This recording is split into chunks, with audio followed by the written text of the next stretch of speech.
মিত্রদের যে আসনগুলো ছেড়ে দিচ্ছে বিএনপি, জানুন কোন আসনের প্রার্থী কারা। আসন্ন ত্রয়োদশ সংসদ নির্বাচনকে সামনে রেখে দেশের সর্ববৃহৎ রাজনৈতিক দল বিএনপি অনেকটাই প্রস্তুত প্রার্থী তালিকা নিয়ে। একই সাথে জোট গঠনের নানা সমীকরণ মিলাতে ব্যস্ত সময় পার করছে দলটি। এরই লক্ষ্যে আসন ভাগাভাগি নিয়ে মিত্রদের সাথেও শুরু হয়েছে আলোচনা। এবার দলটির কাছে সম্ভাব্য প্রার্থীদের তালিকা জমা দিয়েছে মিত্র ৮ রাজনৈতিক দল। সূত্রমতে এবার জামায়াত ইসলামের সঙ্গে জোট বা সমঝোতা করবে না বিএনপি। তাই একাদশ জাতীয় সংসদ নির্বাচনে শরিকদের ছাড় দেওয়া আসনগুলোর বেশিরভাগই এবারও ছাড় দেওয়া হতে পারে। কয়েকজনকে মৌখিকভাবে নিজ আসনে কাজ করার জন্য ইতোমধ্যে বিএনপির হাইকমান্ড থেকে বলাও হয়েছে। জানা গেছে, শেখ হাসিনা সরকারের বিরুদ্ধে যুগপৎ আন্দোলনের 2টি শরিক জোট বিএনপির কাছে 30 জনের প্রার্থী তালিকা দিয়েছে। এর মধ্যে জাতীয় পার্টি কাজী জাফর, মোস্তফা কামাল হায়দারের নেতৃত্বে 12 দলীয় জোট 21টি এবং ন্যাশনাল পিপলস পার্টি এনপিপির চেয়ারম্যান ফরিদুজ্জামান ফরহাদের নেতৃত্বে জাতীয়তাবাদী সমমনা জোট 9টি আসনের তালিকা দিয়েছে।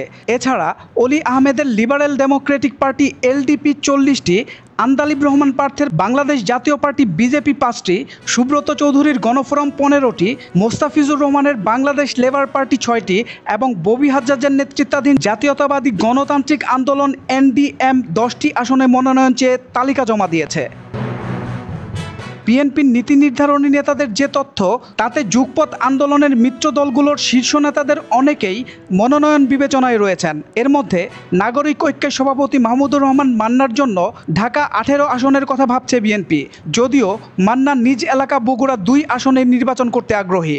জানা গেছে, গণসংহতি আন্দোলনের প্রধান সমন্বয়কারী জোনায়েদ সাকির জন্য ব্রাহ্মণবাড়িয়া 6 ও বিজেপির চেয়ারম্যান আন্দালিব রহমান পার্থের জন্য ঢাকা 17 আসনের কথা বিবেচনা করছে বিএনপি। এছাড়া এলডিপির মহাসচিব রেদওয়ান আহমেদকে কুমিল্লা 7 ও দলীয় প্রেসিডিয়াম সদস্য অলি আহমেদের ছেলে ওমর ফারুককে চট্টগ্রাম 14, বিপ্লবী ওয়ার্কার্স পার্টির সভাপতি সাইফুল হককে Dhaka 8, Bangladesh এলডিপির chairman Shahadat Hossain সেলিমকে Lakshmipur 1, NDM chairman Bobby হাজ্জাজকে Dhaka 13, জাতীয় পার্টি কাজী জাফরের চেয়ারম্যান মোস্তফা জামাল হায়দারকে পিরোজপুর 1 ও মহাসচিব আহসান হাবিব লিঙ্কনকে কুষ্টিয়া 2 এবং এনপিপি চেয়ারম্যান ফরিদুজ্জামান ফরহাদকে নড়াইল 2 আসনে প্রার্থী করা হতে পারে বলে বিএনপি সহ সংশ্লিষ্ট একাধিক সূত্রে জানা গেছে। ইসলামী দলগুলোর মধ্যে অন্যতম জমিয়তে উলামায়ে ইসলামকে নির্বাচনে পাশে পাচ্ছে বিএনপি। ধারণা পাওয়া গেছে, এখন পর্যন্ত তারা মনোনয়নের জন্য জমিয়তের 3 থেকে 4 নেতাকে বিবেচনায় রাখছেন। তাদের মধ্যে আছেন সংগঠনের আমির মাওলানা ওবায়দুল ফারুক সিলেট 5, মহাসচিব মঞ্জুরুল ইসলাম আফেন্দি নীলফামারী 1, কেন্দ্রীয় নেতা জোনায়েদ আল হাবিব ব্রাহ্মণবাড়িয়া 2 ও মনির হোসেন কাশেমি নারায়ণগঞ্জ 4-এ মনোনয়ন পেতে পারেন। এবারের নির্বাচনে বিএনপির প্রধান প্রতিদ্বন্দ্বী মনে করা হচ্ছে জামায়াতকে। এমন প্রেক্ষাপটে বিএনপি বিগত যুগপৎ আন্দোলনের শরিক ও সমমনা দলগুলোকে আসন ছাড়ের বিষয়ে এমনই হিসাব করছে। সোহেল মাহমুদ, দৈনিক নতুন সময়, ঢাকা।